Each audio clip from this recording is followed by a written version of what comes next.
কোটি কোটি মানুষের মধ্যে একজন যদি আমার দিকে ভালো নজরে তাকান, যে ভালোভাবে রাখবো, তাহলে আমার জীবনটা আমি ভালোভাবে সাজাইতে পারবো।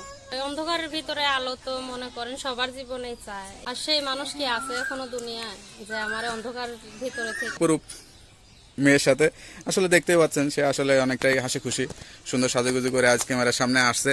চলুন কি বলতে চাই জানার চেষ্টা করি। আপু আসসালামু আলাইকুম। ওয়ালাইকুম সালাম ভাইয়া। আপু আপনার নাম কি? আমার নাম মিম আক্তার। মিম আক্তার। কি করেন আপনি? আমি মানুষের বাড়ি কাজ করি ভাইয়া। কেন মানুষের বাসায় কাজ করা লাগে কেন? মানুষের বাড়ি কাজ করবো না ভাই?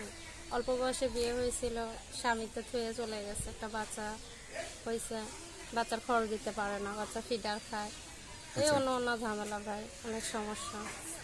আপনার ফ্যামিলিতে মানে আপনার পরিবারের মা বাবা ভাই বোন আপনারা সব মিলে কয়জন? ভাই বোন কয়জন আপনারা?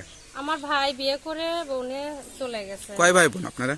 আমরা 3 ভাই বোন। ছোট একটা বোন আছে, ওর হাড়ের সমস্যা, মা আছে, বাবা না, মারা আপনিই গেছে। বড়? জি না, আমি বড় না, ভাইয়া বড়। ওই তো বোনের মধ্যে আপনিই বড় আর বড় ভাইটা বিয়ে করে সে আলাদা থাকে। জি। তা আপনার বিয়েটা কিভাবে হয়েছিল?